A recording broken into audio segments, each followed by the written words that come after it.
Hey everybody, I'm back over at my parents' house where the majority of my Halloween stuff is, and I want to do a how-to video on how to build a little timed motion sensor that you can plug in props and lights and stuff into. It's a really simple and fairly common little project to do. You can find information on Haunt Forum and Halloween Forum and all over the place online. But I haven't really built too many little like home props or home projects like this. So, I figured, I might as well show off what I have done at least. And it's super cheap. You can do them for under 20 bucks. It just depends on like what model of motion sensing light you get and everything. But let's see. This one cost me, I think, $14.99, and I built this one 2 years ago. It's the first one I built. And it's a very basic model. I think it was the cheapest model they actually had at the time. And it only has a couple features on it, which is just to turn the sensitivity of the motion right there, the what it reads, the light it reads, and the motion it reads. You can turn it, minimum, maximum, just depending on how far or close the people are going to be walking by it. And then you got the duration time, which is just how long the power goes through it for whatever you have plugged in. And you'd want to try to find one at least that has something that says test on it, or a very minimal, like just like a 30-second duration. For the most part, it just depends on what you are going to use it for. But if it's anything from, like, if the lowest thing on there's like a minute, that means there's going to be 1 minute's worth of power going through. So then you're going to have a minute of whatever, a minute of a prop going off, a minute of a light going off, and it just doesn't normally, work for if you're having people coming through consistently. So this one actually goes for, I believe, 15 seconds. It's either 10 or 15 seconds is the test setting for it, which is what I need to have it used for in my haunt. The other pieces of this project consist of this little plug right here, which I believe is $2 or $3, because when you buy the motion sensor, pretty much the back, it has a little, this one had a little cap on the back, but it looks like this with the wires inside. And the idea is you're supposed to, when you buy them for your house, obviously this just gets wired into your housing, electricity through your wall or whatever. So I needed it to be able to plug into an actual outlet. And then I have this little piece just because it's a converter from a 3-prong like this down to a 2-prong, because this gets plugged into extension cord and stuff, and it's just more of the things I have take the little 2-prong.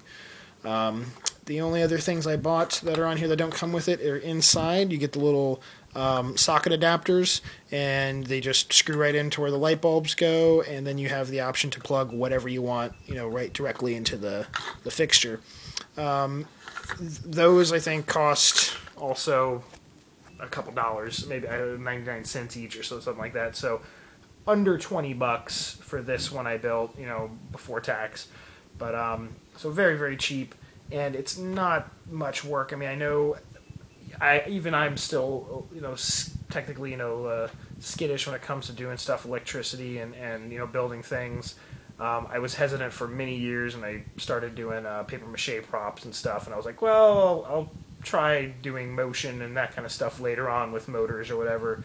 But this was actually one of the first things I tackled when it came to actually wiring something. But it's so simple because all you're doing is just wiring the 2 wires from here directly into the plug, and a little electrical tape, and that's it. I mean, there's really nothing to it.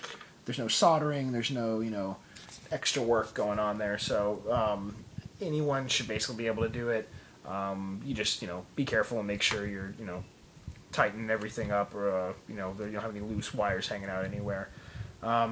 I use this particular one in my haunt in the sense that I plug in some extension cords into the outlets, and then I have strobe lights hooked up to those. And the idea is when the strobe lights go off, obviously, strobe lights, it's a big flash, but then those are positioned to set off some other motion sensor props that are set up in my torture display inside one of the windows.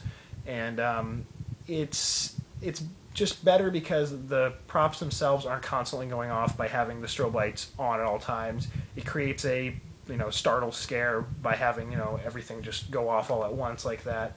But then it also creates for a different experience for the people coming through the haunt, because some might get it for the 15 seconds standing right there, and then they might pass, and other people might come right towards when it's ending. So they're like, what was that? And then it won't do it for another time. So it just gives a varied pace, to what's going on in the windows.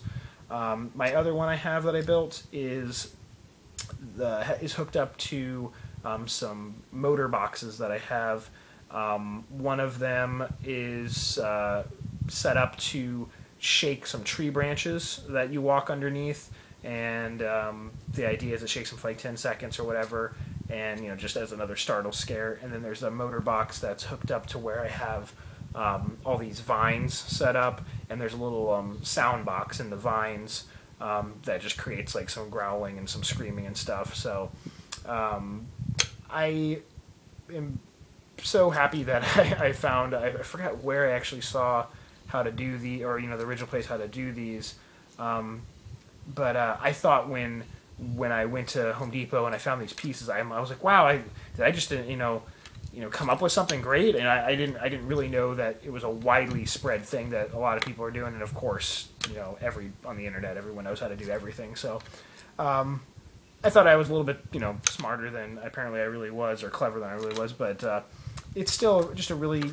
cool, simple little home project to do, and it can add such a different dynamic and twist because of the fact that with this motion sensor, I set this one on the ground, sort of like this, and it's covered up by some brush and stuff, and just the front part sticks out a little ways. And I actually tape off the sides so that it's even a more narrow passage of motion that gets detected.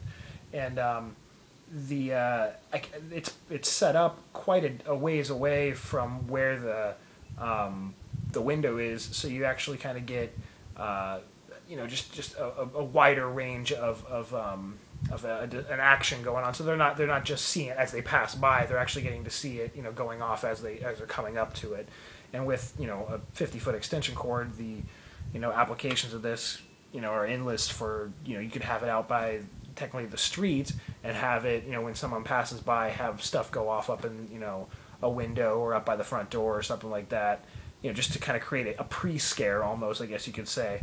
But either way, I dig it, and let me know if anyone else has tried these out or has have any other tips or unique ideas that they've done with them.